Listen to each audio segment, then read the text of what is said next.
How did it end for you? I think the whole on-demand thing just kind of ended, right? And then how did you not end up staying there? What happened at the end there? It's a good question. It's a real good question. And that, really pissed off a lot of people, and a lot of people are really still scratching their heads.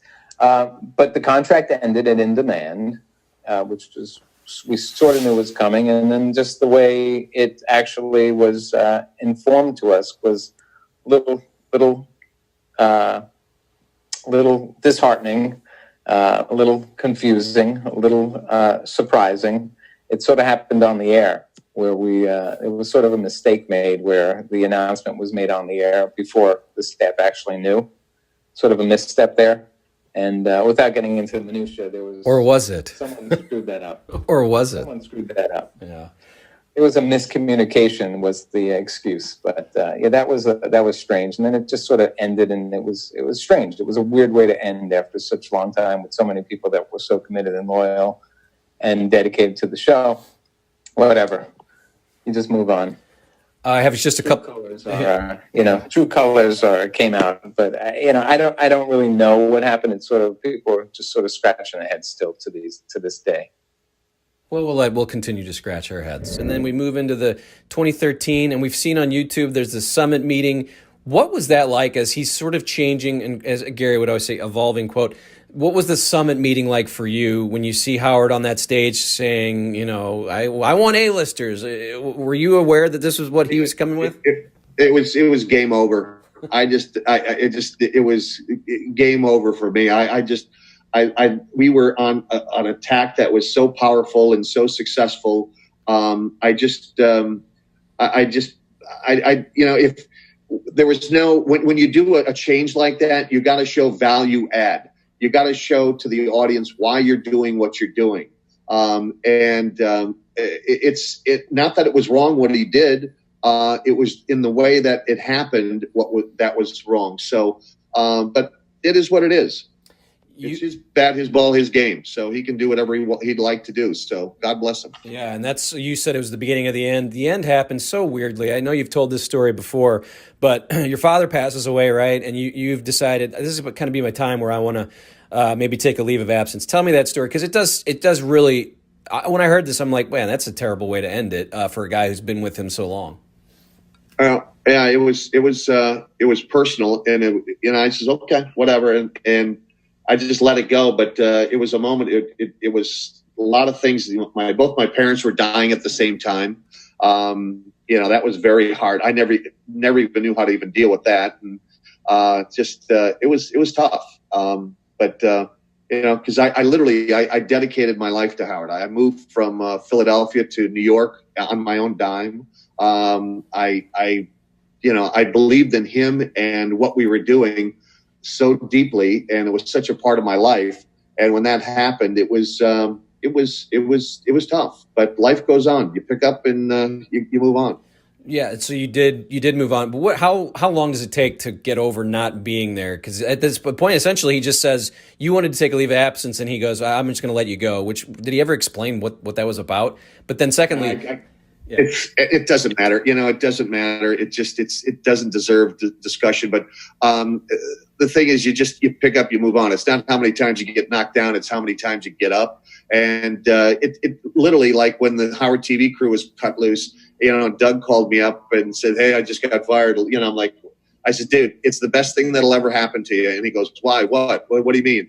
I said, "It'll take you 2 months to recoup, to get your soul back, your heart back, your psyche back, your sleep patterns back, and all that kind of stuff, because you live it every single day. You're brainwashed. You're living in a bubble.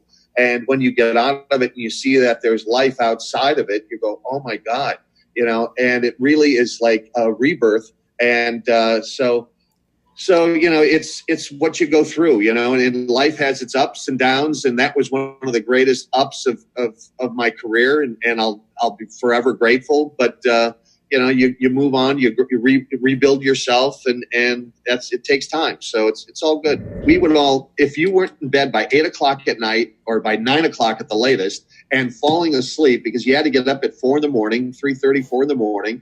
And it's grueling, and you do that every single day.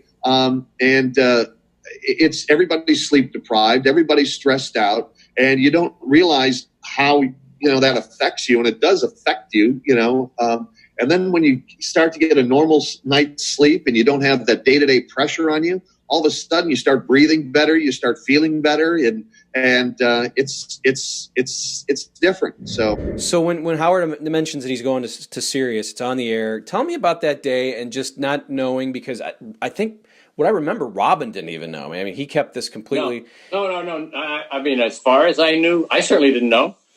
Nobody knew, and and there was a panic moment, not a panic moment, but it certainly was a stress moment. And then that actually in some ways became, almost, it was kind of more difficult to deal with, than just being the editor of the show. Because now I wasn't the editor of the show anymore. There was Dead Air Dave was on the button at that point because Andre had left, and but it created a whole new, what can he do? What can he say? He figured it out. He figured out how to, how to make it work. And I think we figured out how to, and I say we, I figured out how to kind of hold it together for whatever that period. But how could he not go? Could you have gone, and would you? How could he have not left? Yeah, but could you have gone? Did you ever think about going? Was that ever a thought in your mind to continue on and maybe follow him there? Is that something you could have done? I don't know. You'd have to. I don't know. Did I think about it? Listen, I love the show. I truly. I love Howard. There are a few people, that I respect more than him. Family, Mel Karmazin and he, in terms of professionalism, I can't think of any two more professional people that,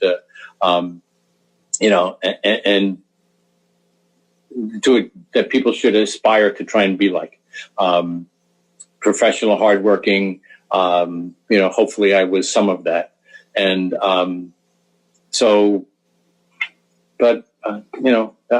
didn't, I'm not going to, could I, would I don't know. It didn't, didn't go there. I was quite happy to leave when I left CBS. Maybe I would have been smarter to try and find another job at that point. I decided not to. And, well, it just felt like you guys were intertwined together, that you might, I felt like 20 years, I don't know if he makes 20 years, I'll be jealous because I wanted to be the only manager who worked with him for that length of time. But the good news is that he's had different people. Although I guess there's the one guy whose name is going to escape me at the moment, has been there the entire time and was influential in bringing Howard over. And but when it came to radio manager, I was hoping that I was going to be able to say, well, I worked with him for 20 and nobody did it longer. And I think he's getting ready to. He's coming at the end of 15 now on Sirius, and I'm waiting, like I think everybody else is waiting to hear the new announcement, unless it's been made and I just missed it. And to see if he continues. If he does, I hope it's for 3 more years and not for 5. So I can still say I did it for 20. Yeah, and our conversation we had before this, just on the phone, you don't have any bitterness at all. I mean, you guys, it's really nice to hear. How much contact do you have with Howard? I mean, you've talked to him. You talk about him glowingly, and you said that you guys still kind of have. How often do you get a chance to maybe email him, text him, or any of that stuff? I'm a semi-regular. I try not to bug him. When I got out of I was getting out of the car on Saturday morning. And I had listened to the Sunday morning. Now I forget. It's so long ago. It was 24 or 48 hours ago. I forget whether it was Saturday or Sunday. The days run together. I sent him a little email. So I just listened to that interview. It was great. Thank you for making my write up. very pleasant and going, and full of listening to two giants at what they do, do it. And so, as I said, yeah, I'm a fan. I consider him a friend. I think he considers me the same, but I can't answer for that part. I can only answer for my part. Do you have any favorite moments that come up when people ask you, what's your favorite moments of being on the show? Of course, beating up your suit, losing in golf to Stuttering John. By the way, that's certainly not one of my favorite moments. Breaking my hand, punching a suit after a frustrating night of cards and then having to play it on the air. It was fine. And I wasn't, I didn't think about it. I didn't even intend to tell him that I had done it. The person I felt worse for was my poor wife, who came in after I had punched the door, and she, or the suit, and then the door, and saw me and saw that, and just said, "Not now, honey." My long-suffering wife that I put her through that. Listen. I mean, is there like a moment on the show where you're like, "Well, that was fun"? For the most part, it's it was 20 years of a wonderful time, stressful at times, professionally very active, being part of that and being associated with the show got me out of some speeding tickets. He created, like he does for everybody or a lot of people, he made me a minor personality and, in a bigger world. And that was fun, and it still happens. I still, why would you want to talk to me 20 years later? Because some of that still resonates, and I like that, as I said, I'm a big enough ham, that I didn't shy away from that, when I was doing it professionally. There's some benefits to it, and still, and there's people who still say, "Are you?" And I go, "Yeah, yeah, that's me." And I don't hide from it. I'm proud of it. Well, you're handsome at 74. I got to say, you still got it. 73. Don't age me prematurely, okay? My mom's 74. Right. And then again, when you left there was all this. I read it and I heard Brent left. He stormed off. Tell us about just leaving, because it was just one day. You're not there anymore. Howard doesn't even really mention it. Tell us a little bit about that week where you actually have to tell them. And you're telling me it was fine. I had an idea, but tell us a little bit about that ending. Yeah. So as much as I can tell you. Here's what I can tell you. I just went to the powers that be and said, this is what I'm thinking. And then, like I said, I can't really get into detail, but there was a lot of back and forth. And then, we worked out an amicable deal where we can all shake hands and walk away friends. But I left. And here's the thing is, lots of people say, oh, he was fired. I wouldn't be able to legally say that I was not fired. If I was fired, I'd legally, if you know anything about corporate exit agreements, it would cost me a shit ton of money if I was fired and I went out there and said I wasn't fired. It just would. It was just, I wasn't. I have no ill will towards SiriusXM. They have no ill will towards me. Same with the Stern Show.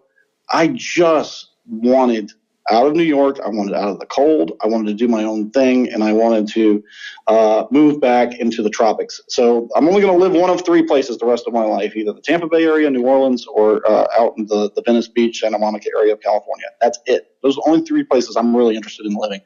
So I wanted to get back here, and I wanted to do my thing, and coronavirus played a small role into it. I'd say 10 to 15%. That pushed me over the edge. I was like, this is getting ready to get real bad in New York. I told my wife, real bad. So once I signed my exit agreement in mid-March, we weren't going to move to the end of March. We moved it up 2.5 weeks and said, we're getting out of New York area right now. So we packed everything up and we hauled ass down here. And luckily enough, I had a friend that could let me stay with him until I got an apartment let me stay with him for about a month and a half till I got this beautiful apartment for, it's a third of what I was paying in Jersey City. So in Jersey City, I had a 600 square foot apartment. Here, I've got over 1,000 square feet, 2 bedrooms, 2 baths, huge. in the sweetest part of St. Pete. And it's the rent's almost nothing. We got used to paying New York prices. I'm like, really? That's what you want for this apartment? Where do I sign the lease and how long can I sign for? So I'm just much happier now. Yeah, my goal is to be a neighbor of yours, at least in the winter, and that's what my wife and I are trying to live vicariously through you as we I don't know if we'll be coming over. St. Pete, Brad. Yeah. St. Pete. That's where you want to be. we like the West Palm, Jupiter area, kind of. That's where the Cardinals have spring training. Yeah, it's beautiful over there. It's a little more expensive, but we'll figure out a way. I'm amazed. I was looking at that because I think March 11th may have been your last day, and I'm fairly certain March 13th was the day the NBA shut down. So, I mean, that is crazy that it happened like that because we were me and my wife and my stepson were going to Disney World that next week, and she's like, I don't know if it's, she's like, they're going to close it. And we're like, everyone's like, they're not closing Disney World. It's like, they don't close Florida, Clark, and they, son of a bitch, closed goddamn Disney World. So she knew about it before then. Do you get a chance? You made it sound like you don't even really want to talk to Howard, even when you're trying to do work. So I'm assuming there's been no contact with him since, right? Or has there? When I left, there was contact with him, and it could not have been nicer. I wish I could get on here and read you the note that he sent me and the note that I sent him. Like as a human being, he's a sweet human being. I love him and Beth as people. They are great people. And he sent me a beautiful note when I left. And I'm just not gonna bug the guy, obviously. But I do keep in contact with almost everybody there. Just because they're friends. They've been friends of mine since 04, 05. So it's been a lot of years that I've known these people. So. And in the business, it's a small business, and once Howard retires or they trickle out and leave and go do some other stuff, who knows who might work together or who will be on whose shows. So I just try to stay in contact with everybody. Doug has told the story here, but just do you even see that final day coming? Like, I mean, Doug, no. Well, but on the air, you hear that you're not going to work there anymore, right? So tell me how that day goes for you. You said, you just almost said, well, maybe I did, but tell me just a little bit about those final days, the final kind of months. So, I mean, it's pretty simple, right? We knew the contract was up. We knew it was being negotiated. We knew that they were shopping the show to other people too. We didn't know, obviously the contract was going to end at a specific date. So we didn't know anything outside of, hey, everybody's negotiating. And we were under the impression that, the negotiations were going somewhat okay and things were going to kind of all work out. And then we hear the news on the air. So that was really how we found out that the channel wasn't coming back. I mean, what Howard's announcement. And what did you feel?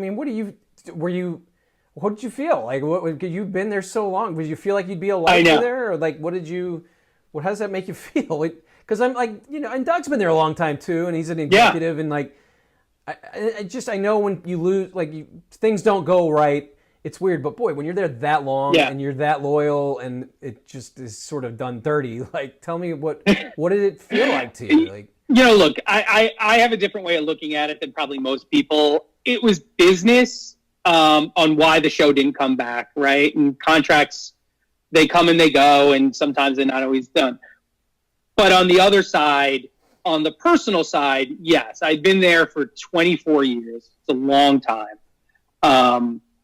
It's probably, I felt in my mind, I was not in a position that, you should find this out on the air and that's really how we're going to go out. But there was still always the chance the video portion of the show was still going to stick around in some version.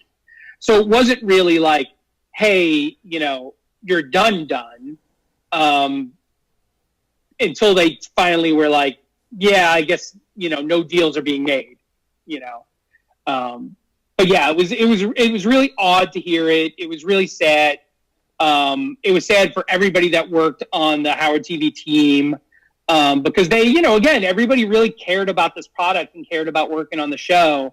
And I think everybody just got deflated hearing that's the way the show was going to go out and not getting, even a personal heads up an hour before, 15 minutes before anything, that, you're hearing this news on the radio and, it does hurt that way. It does sting. Did you have a chance ever to talk to Howard about it? No, we had very limited,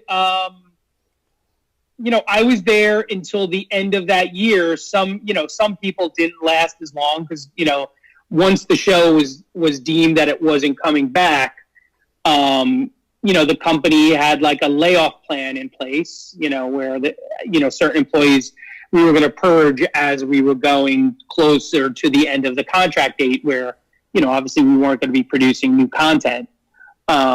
So I was there, I think myself, Doug, and one other person were there to the very bitter end. But yeah, no, I mean, there was a few little interactions, but nothing really. Nothing to speak of. Do you go, what the fuck? Dude, I can't, this is how I've always looked at it. I can't control how somebody else reacts to things. You know what I mean? And I can't put my expectations on somebody else because they're not me, and everybody acts the way they're going to act, and they're never going to change just for me. So I took it as this is the way he is, and this is the way he acts, and that's what it is. Yeah, and early on when you're talking about getting, that kid thing, you could see him just, well, he's a kid, yeah. He's an intern, I don't need him, right? It's... Yeah, look, at the end of the day, Howard doesn't need anybody except himself, really, right? The show still, it's his name, it's his show. If everybody else disappeared, he'd still be doing a show and be all by himself and just be fine. But I think we did all bring something to that show. I don't think that we didn't have anything to do with its success. I think he would have been successful no matter what, but I do think that there were certain things that people loved about us being on the show that I think, we brought some value to that. Right. I think it'd be awesome if I had a classic moment on the show. I will never forget your moment. Were you really, I'm sure you've been asked this a million times, but were you really ready to go out there to punch? Did you want to punch Stuttering John, or were you like, I'm saying that on the radio, but I'm just going to go confront him? No, I wasn't going to punch him. I was never going to punch him with a closed fist. I always knew it would be a smack. And I still get this to this day. People say you japped him and you punched him. No, I didn't punch him. I'm a righty. I smacked him with my left hand around Gary's head, and Gary's teeth took most of the blow on my forearm. He screams too. He goes, ah! Now I'm remembering it. He screams out. And KC is standing there watching, and Ronnie, no one's doing it. Well, the thing is, I said, I'm going to go out there and smack him. And once I got to the hallway, I was like, in the hallway, I thought, well, maybe I'll just talk to him. We'll hug it out or something. But then all the cameras were lit. And I said, oh, they want something. They want some TV. Okay, let's have some TV. So when I smacked him, all hell broke loose. Now, John and I would have fought. He's a big dude. He was coming at me. And KC grabbed me, and I fell out of my sandals. So if you see in the hallway, I'm falling out of my sandals. I don't know if I fell or almost fell, but if KC wasn't there, Gary would not have been able to hold John back. We would have had a fight in the hallway for real. Yeah. That sucks. No doubt. That would have been great because you got let go for that. It would have been great. But I think the fact that was on video, and then you had to come in and talk about it, and then he used the word Jap, and everyone's asking, what's Jap mean? We've never even heard of that. Instead, John's like, he japped me, he japped me like a Jap would do. It wasn't a jab. Listen, when you warn a guy on a radio show that big and tell him one more call, I'm going to come in there and smack you, that's not a jab. That's a complete fair warning. And as soon as he did it, he knew I was coming in, but he thought we'd just laugh it off. John and I are fine. For years, I've done his podcast. I actually let him smack me back on air during his show a couple of years back. He didn't want to do it, but he finally did it, and he gave me a good shot. So we're even. So how does that day end for you? Does Tom come and tell you? Does Howard? Who tells you? All right, how do you know you're done? Well, when I was with a girl, I went back to the hotel room. My shirt was ripped, and I said, "We gotta go. I gotta go back home to my sister's on Long Island because I wasn't living in New York anymore." So we split, and then Howard called me as soon as I got to my sister's house. He was like, "Hey man, I feel so bad. It was fucking great. That was awesome. I just, I can't do anything about it because you put your hands on him." I said, "Don't worry, bro. It's fine. I did what I did. It's all good." It was solved in a couple of days. I just knew I wasn't going back, and I'd spent a month there, and I got paid. Back then they paid me $500 a week to show up. Was it $500 a week? It might have been more. It was good money to show up every day. It was a really fun gig. I never thought about it being a career. I just never thought that way. But when I read the papers the next day, every headline said Benza ruins radio career. And I go, oh, people thought that might have been my next move. I didn't think that way. Might have been probably would have been the greatest thing that ever happened to me. But if I had done it, what happens to Artie Lange? The show would not have been as good with me there over Artie. No way.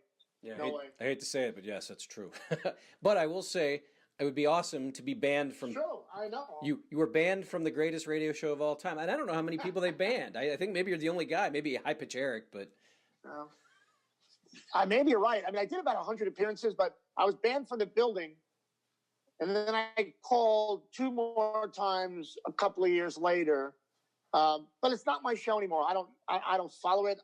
I like his celebrity interviews, but I don't follow the day-to-day nonsense. I don't know all these guys and the dramas they have. It's not my thing.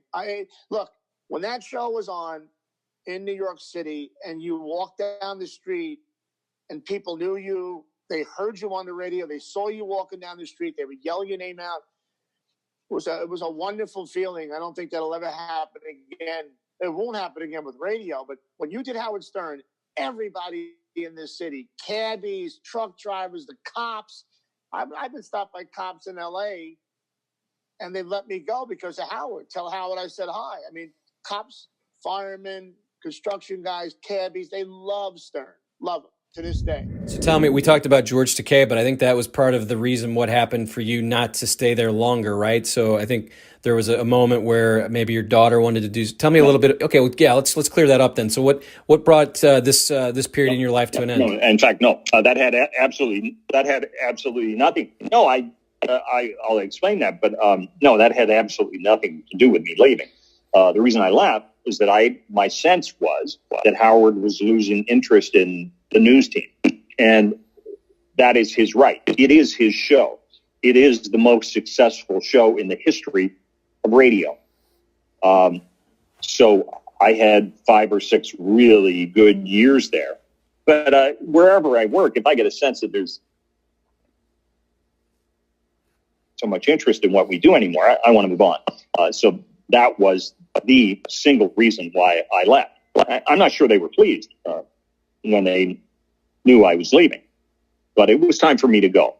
But in terms of the George Takei thing, I mean, listen, part of it's shtick. Who the hell knows? But Howard said something about, I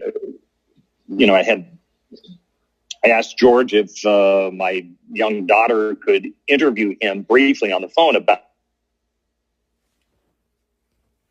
the internment camps. And Howard was like, how dare you? And I was like, well, first of all, Howard, I'm not sure you should be getting my children involved on the Stern show, because obviously it was our policy and practice never to talk about his children. What? So you were around, right, when MARCI comes in? Were you part of that when she does the turnover? Yeah, that's when it kind of ended. So MARCI came in and she kind of took over the show, and then Howard didn't re-sign, and that was it. It was over, And to me, I was just like, all right, it's over. I worked there for 16 years, and I was like, you know what? This was a great experience. I work in television, man. I've had jobs that were supposed to go 3 years, and they went a month, So shit ends, It's going to happen.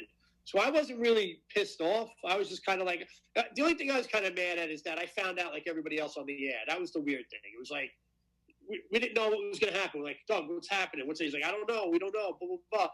And then all of a sudden, Howard's like, yeah, we're not going to do the Howard TV anymore. It's done. And we're like, we all turned around and looked at Doug like, what? And he goes, this is the first I'm hearing about it. And it's true that we all found out together. That's my only bad, thing about the show, is that's how I found out. It would have been nice to know beforehand, because we knew something was happening, but we didn't know if he was going to stream and keep it on the stream, or we didn't know what the hell was going to happen. So it turns out we found out, and that was it. So I was like, all right, that night we got a call or an email, that's it. We got a month left of production, and then it's over. And we did our last month, and which was kind of great too, because Metallica had to come in, and we went to the Apollo show, and we're like fifth row, and we're watching the Metallica like right in front of our faces. And then they came in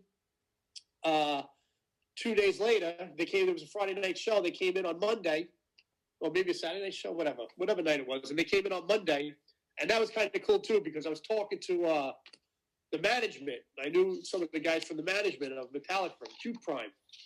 And when they came in, Gary walked in with a piece of paper, and he's like, "Here you go, Brian." And the guys from the management from Q Prime went to Metallica, and they all had them sign the set list and gave me the set list. Cool.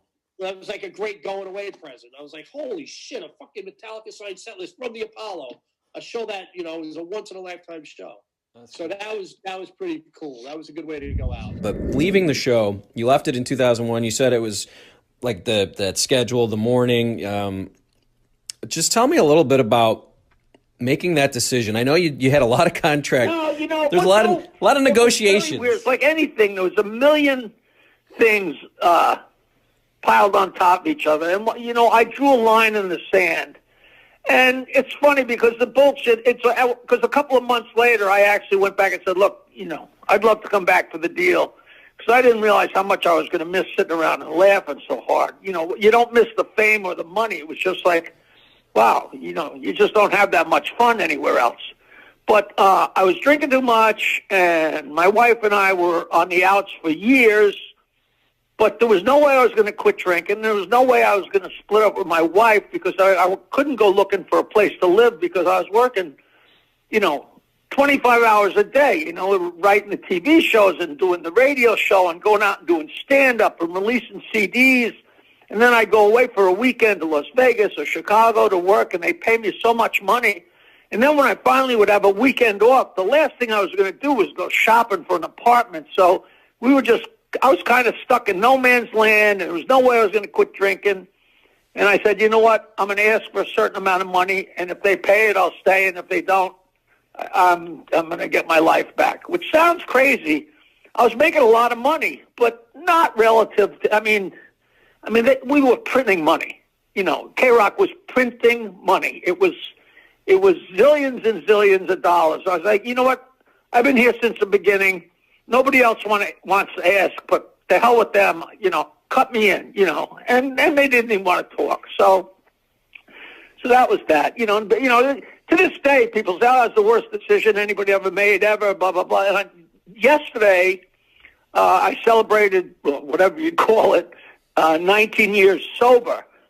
And you never know. Like I put my jokes on Twitter, and 10 people will like the joke, or 20 people will like the joke. I know a lot more people read it, but nobody. And yesterday I said, "Oh, by the way, I've been sober for 19 years," and 1,300 people liked it and responded, and there's insults here and there, but it's just crazy. It just what happened had to happen. It really did. People are like, "Why didn't you stay 5 years?" I might have wound up dead. I might have ran my car into a pole. Who knows?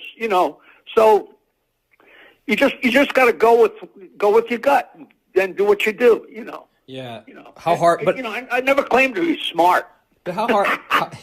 How hard was that year though, when they're doing the Win Jackie's Money, and Howard is just saying no, he's not coming back, and you did ask to come back, and you're like, oh my God, what did I do? How hard was that year? No, listen. When I said I'd love to, I knew that ship had sailed. I knew there was no way they were taking me back, but I knew I should ask. But listen, you got to be ready to walk away when you're negotiating. It was Sophie's choice. It was fine. It really was fine. I didn't listen. I didn't care. It's like, but I also realized I had to quit drinking because, I couldn't get divorced while I was on the show, because they would have dragged that in front of the whole listeners, and that would have been unfair to me and my wife and my family, and there was no way I was going to quit drinking if I was still on the show. But when I got off, I realized, holy Christ, I got way too much free time, and I said, I can't spend the rest of my life waiting for it to be 5 o'clock so I can start drinking. I said, the only way to do this is to have it never be 5 o'clock. So I just quit drinking, and I moved into a house by myself, and was divorced. I had no job, and it was very rocky, you know. But I weathered it, and it was great. I got so many friends that I never had a beer with in my life. You know, it's so crazy.